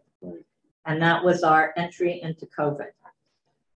So Jennifer, I guess what I'm going to need to know is, what do you need from us to show that this was something that we were looking at or had on the books? The position was never hired, but it was. But it was budgeted before. Just something that shows that it was budgeted before the pandemic. That's all you need to do. Okay. I'm going to copy both of these for you then. Our grant writer was budgeted too before the pandemic, and it was zero funded in the same FY21. Yeah. The grant writer and the HR was zero funded, but they were there funded for the prior year, FY20. So, okay. So then I took a shot at what are the requirements of the position and what is the job description. So, so I wrote it as full-time. I wrote it as a grade F step 1 position. So $30.98 an hour, a minimum of a bachelor's degree in social work, social services, public health, or a related field, with 3 to 5 years experience in human resources or a related field. Excellent customer service skills, enjoy working in a public setting, blah, blah, blah. So I did not put blah, blah, blah. If the position reports to the TA, to the Board of Selectmen, but through the town administrator, manages all employee insurance, FMLA, workman's comp, etc. needs, manages and works with department heads to complete employee annual performance reviews, responsible for all employee records, including the onboarding of new hires, coordinates the town's worthy fund requests, although that one we could put down to the outreach wellness coordinator, supervises I have part-time COVID wellness coordinator, but it could be, we would have to look at who supervises. This is for our discussion card. Right. Where does that outreach coordinate? Housed at the senior center, but where do they fit? Yeah, in those 3 positions, I agree, is we need to fine tune those because they're all very close. And to be able to get the biggest bang for our buck, I think we need to hone that out. And I works closely with the Council on Aging and the Council on Aging outreach coordinator. Yeah. Now, some of the things that I had written in the job description for the community wellness coordinator might be things that we have to move around depending, because I had the outreach coordinator working with department heads to contract and coordinate wellness programs, facilitates the contracts with all outside organizations, including I had opioid addiction support in, provides an interface, scheduling, reporting, etc., between contracted providers and department heads. So if the rec department is scheduling a wellness program, it would be done through this, and so you coordinate that. Yep, same if the senior center was doing it, or public safety, police or fire. If they have I have that being coordinated through this as right. well. If we need to extend it so that, for instance, I don't know, CPR, Karen, if CPR needs to be done for employees here, that would be the same through that coordinator. Correct. Yep. Works with CM. So last year when we had the CARES Act fund, that was pretty much coordinated. The mortgage and rental assistance was coordinated through the the Affordable Housing Trust. Yes. And CMHA was the organization that we contracted with, if I remember it correctly. Yep. So I see that work moving to this outreach coordinator. Correct. And I have them coordinating the mortgage, rental, and eviction support. Mm-hmm. And I took a wild guess at the amount that we would need. And I said, I think 60,000, a one-time set aside for mortgage, rental, eviction, which may or may not be enough. Right. I just know that last year we spent about 40K. Yep. So there's that. See, I see a lot of that, Karen, as almost like a case management type thing. And I like the fact that we're combining those two positions. I think that's a great idea. I'm liking that a lot. And then the last thing, this one's for you, Jennifer. This person would also work with the contracted ARPA support, Jennifer Thompson, I named you, on reporting for these programs. So, you know, reporting for the ARPA funding. So I really did see this piece of it disappearing in December of 2026. We're looking at 5 years out. But if we combine them, that's a different story. You know, that's a whole different way to look at things. Yeah. And it might be something that, who knows, we might be in permanent pandemic, you know, mode here. So, you know, or we at least have to be ready to move on a dime with this stuff. So. Well, I believe that looking forward, 2026 and more forward, Karen and I have talked about this, the aging community that we are faced with right now, we're going to have some kind of support person in there to be able to do it. So I think we'd be able to find some way between us to you know, keep that position up and going. I think that's important, especially if we're going to be coordinating with housing, town properties, housing authority, the housing trust. I think somebody needs to be able to do the finer pieces of that. Okay. So in my calculations, for the human services position, I calculated it with a 65K salary, 25K benefits, and I added a 2% increase per year. You can see the dotted line there. I figured we would fund it from approximately April of this year through June, and then all of next year and the next year. And then I have my little dotted line because I would hope that by then we would be funding this position through the general budget. All our town payoffs would be over, and maybe we could, hopefully, and maybe we could afford as a town to pick that up, which would clear up about $245,000, free it up for other projects that might come forward. I mean, I want to have a general idea of what our projects are, and we might want to have initial dollars, but be able to add projects as time goes on. Jennifer, they don't all have to be defined today, do they? We have some flexibility. That's correct. Nope, they do not. Right.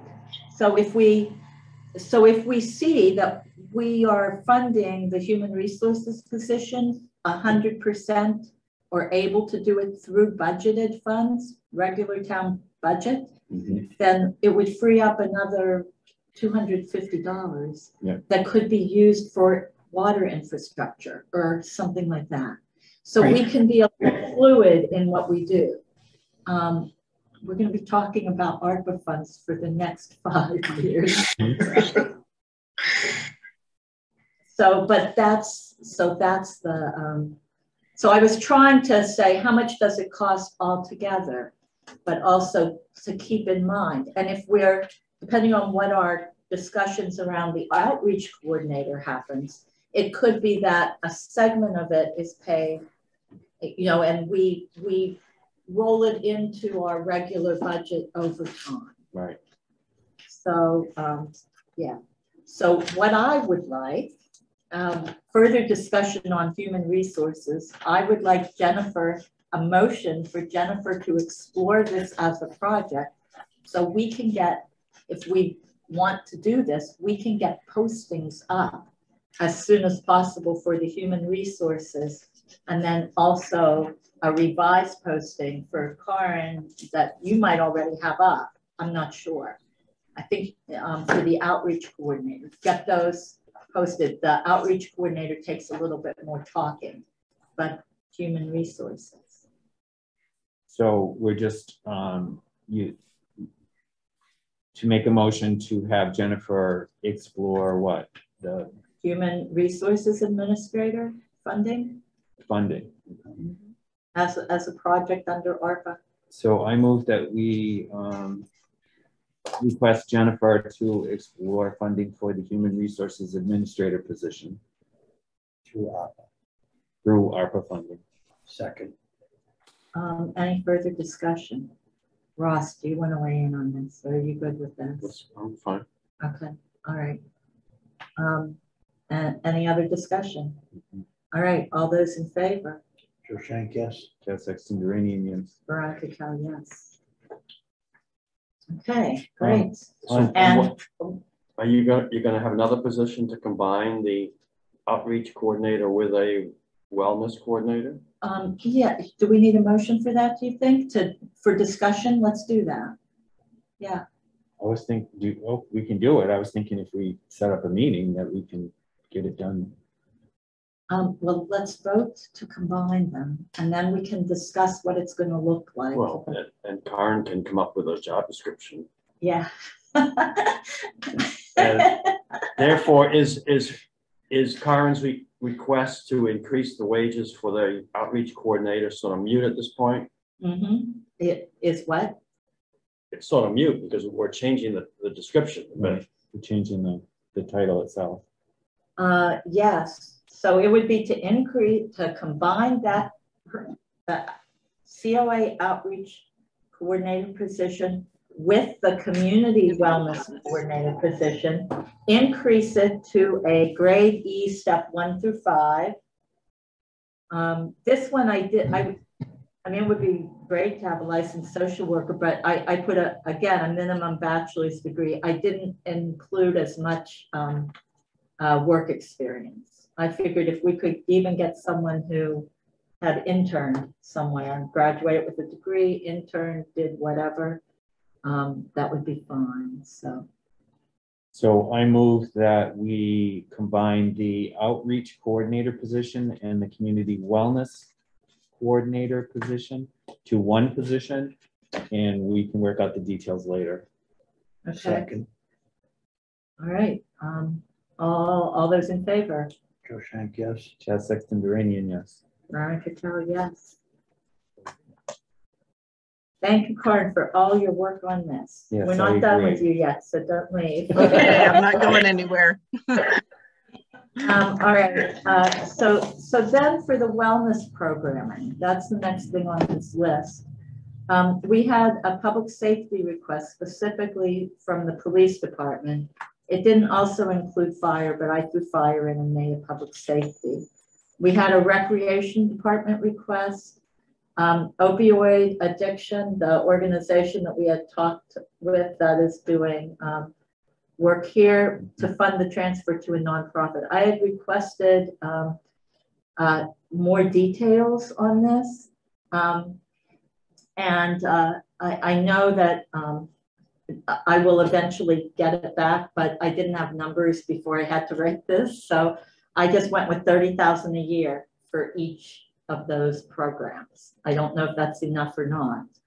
And I did it for 5 years. So it's $150K for public safety, recreation, opioid addiction, flat out $450K is what I put in there for the 5 years. And I don't know if we need it for all 5 years. Maybe in public safety, that's something you always want to have. The rec department, opioid, I don't know. I mean, there's a lot of unknowns, so it's that. So Ross, go ahead. So I've filled out the forms for the opioid settlement agreement, which if I read it right, should net the town $48,000. Oh, one time. One time, it has to be used for opioid Opioid. Oh, yes, programs, but if you've already got those programs sort of in mind, there's potentially 48,000 coming from another source. Okay, great. See, it's that, I mean, I think that what we need to do, and Jennifer, you can jump in here, is define these projects that we have. And, you know, I put dollar amounts on it because I'm spending this money left and right really quick. I put dollar amounts, but I don't know if we have to, you know, define it out for the whole 5 years. Can we just say, for now, we're going to do this? And, you know, and the opioid will get the 48K from the state settlement for this year, but maybe next year it's in there. It's in there, yeah. So that we can keep it going for as long as we need to. So should we, and then under wellness programming, I also had Karin in her request had education and training at the Council on Aging. It was broken down by program, and it came out to, and Karin, you can tell me if I did this right. It said it was renewed every 3 years. So I assumed that the 9,600 that you had listed was for 3 years, and I doubled it so that it would be good for the whole time, and I rounded it to 20K over the life of ARPA funds for a ballpark idea. I mean, we could just get started. Yeah, I think that's right. Okay, and then it would be up to you if we.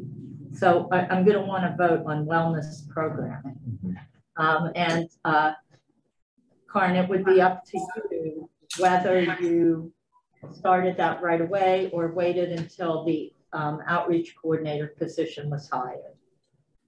I would probably wait just because our staffing right now is so slim and we're bringing in addition online.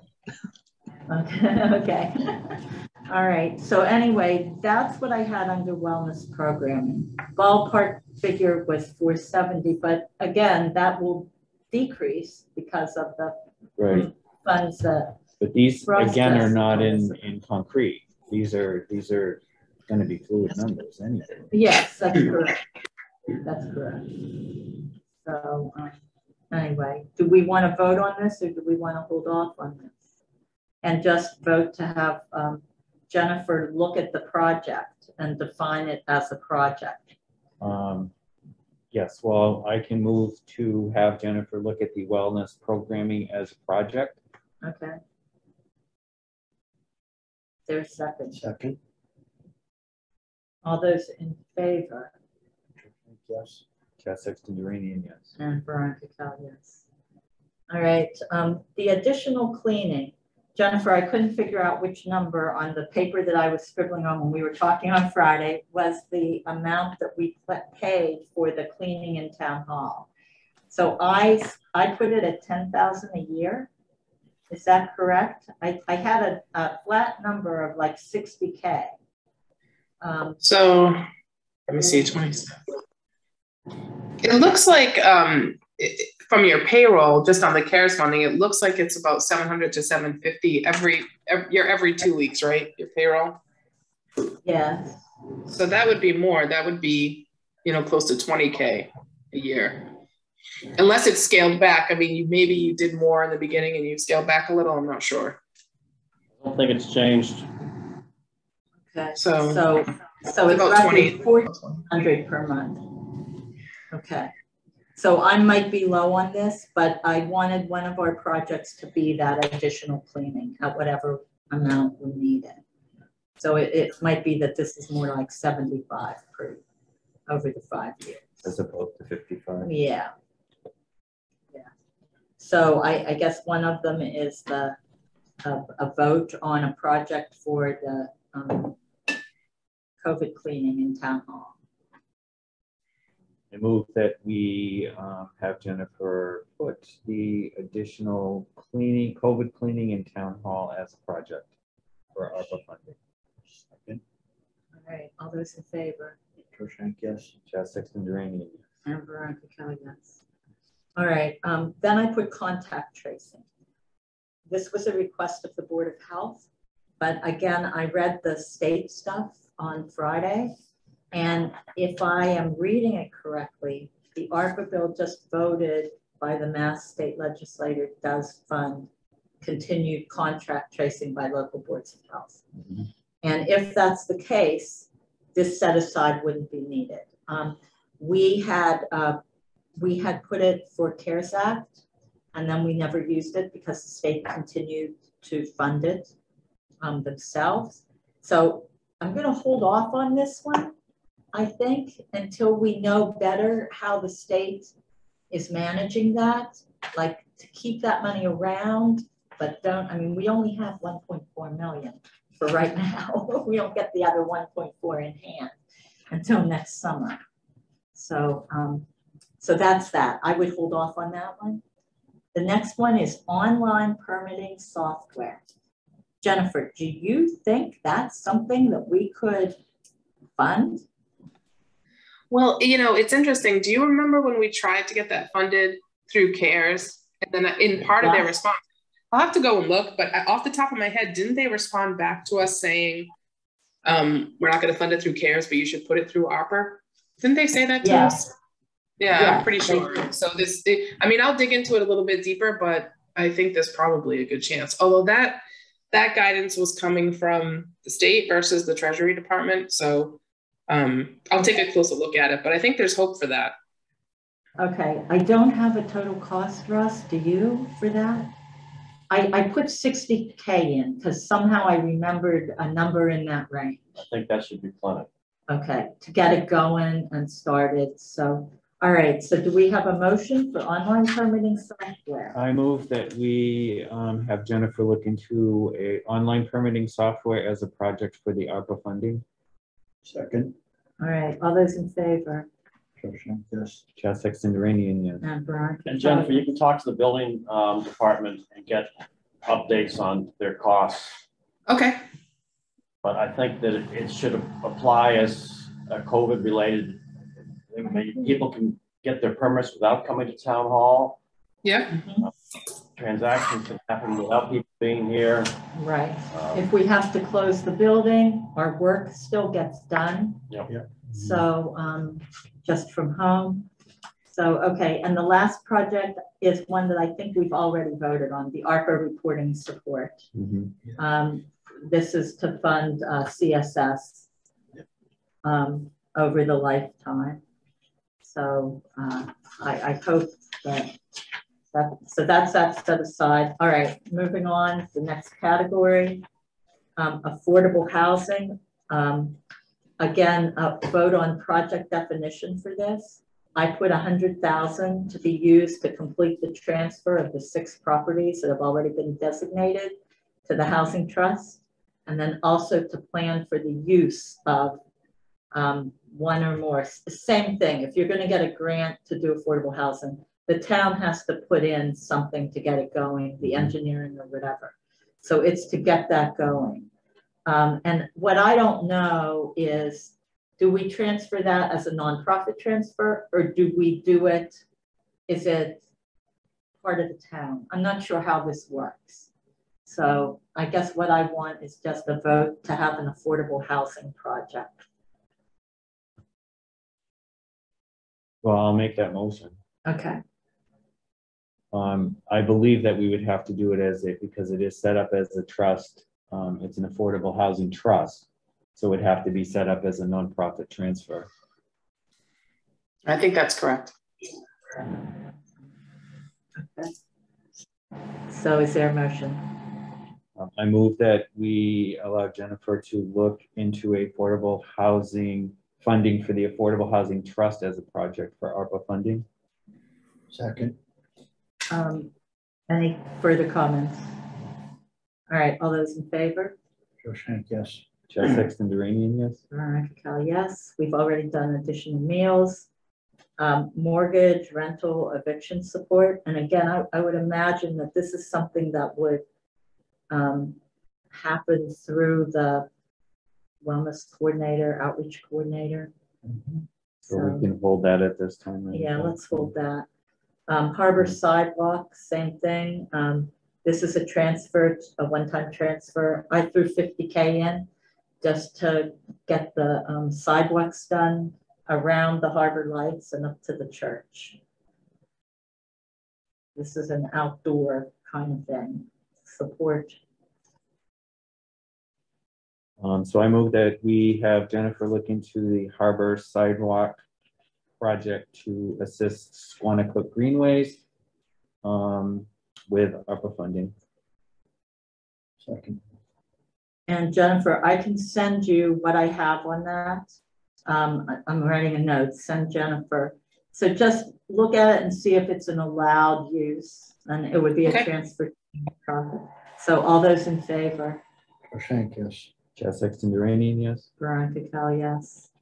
The field behind Town Hall. Do you want to hold off on this one for a little bit? Or do you want to look at it?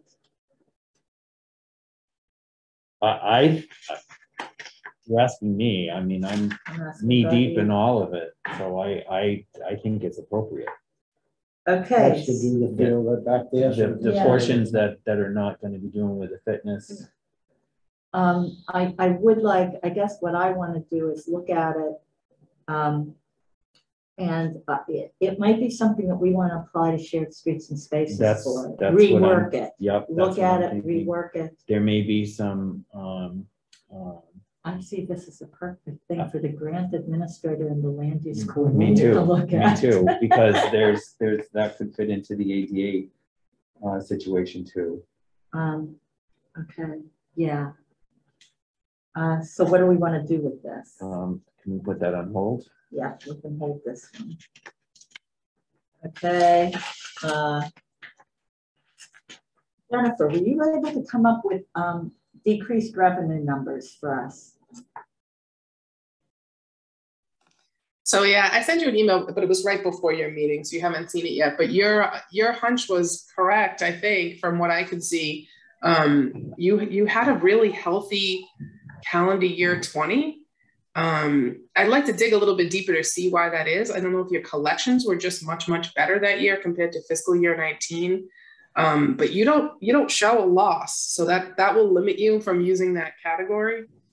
And you're not the only community that's in that particular situation. Usually there's an outlier, if a community voted an override or something. Obviously you didn't do that, but I'd like to just look at each individual category a little bit and just see what jumped up.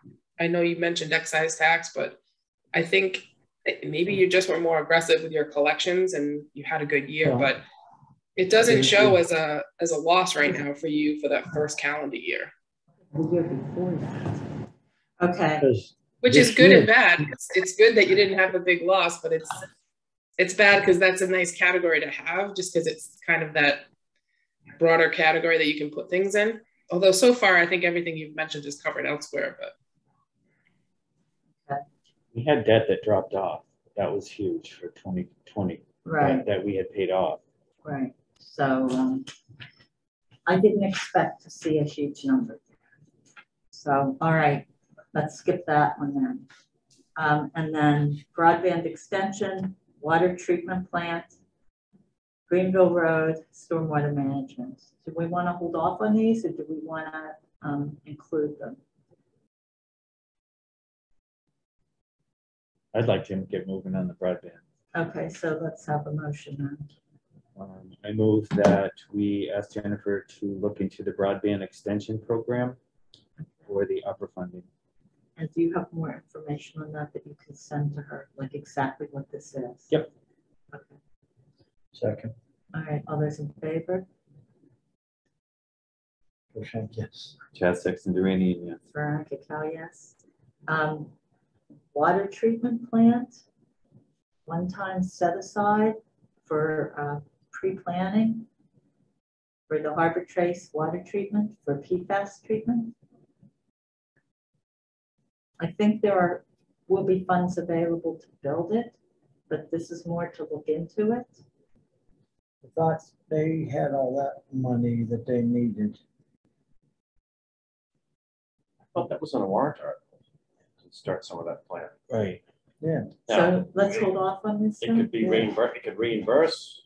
The account, take it out allow them to spend funds for other ones. Well, it's they have the several warrant articles that are preliminary to the treatment plant and to other projects that they've had. Let's hold off on water until after special town meeting. Well, or it could reimburse That's what's true. taken out of the water, department's free cash or retained earnings. Right. All right, so motion. So I move that we have Jennifer look into the water treatment plant for ARPA funding. Second. All those in favor? Yes. Chad Sexton Duranian, yes. Veronica Kell, yes. And then the last two. Stormwater management, Jennifer, does that work for, cleaning catch basins, street sweeping, public education regarding dumping things into the groundwater, et cetera, et cetera? So stormwater is generally covered as long as you can show that it has a water quality benefit, which all of those things that you just mentioned certainly relate to water quality. Can we have a motion on stormwater management? So I move that we have Jennifer look into stormwater management issues using ARPA funding. Second.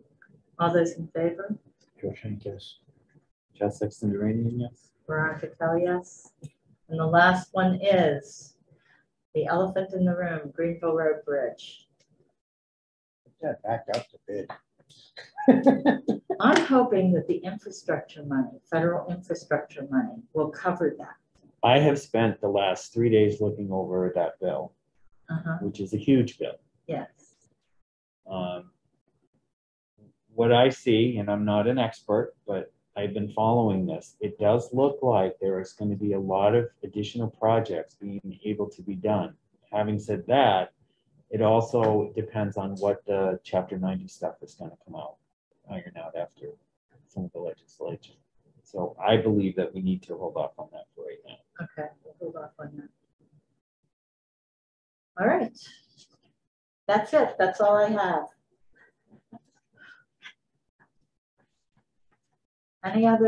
Anything else over ARPA? Anything, Jennifer, that we should know? I have a list of things to send to you, which I'll do after this meeting. No, I think I'm good. I'll get started. And if I have follow-up questions, I'll reach out to, either you or Ross, or, if it's something I need to say for the police chief or something, I'll just reach out directly to get the more specifics on the programs. But no, I think we're good. All right, that's great. All right, anything else from anybody else here? Thank you, Jennifer, as usual. Thank you, Jennifer. Thank you. Nice to see you all. All right, then we have the one more thing. Moving on, 5.1.1, vote to post the TA job description and posting. Yes. I move that we post the job posting for the town administrator and the job description for the town administrator and submit those to the search committee. Second. All those in favor? Yes. Chad Sexton Duranian, yes. Veronica Kell, yes.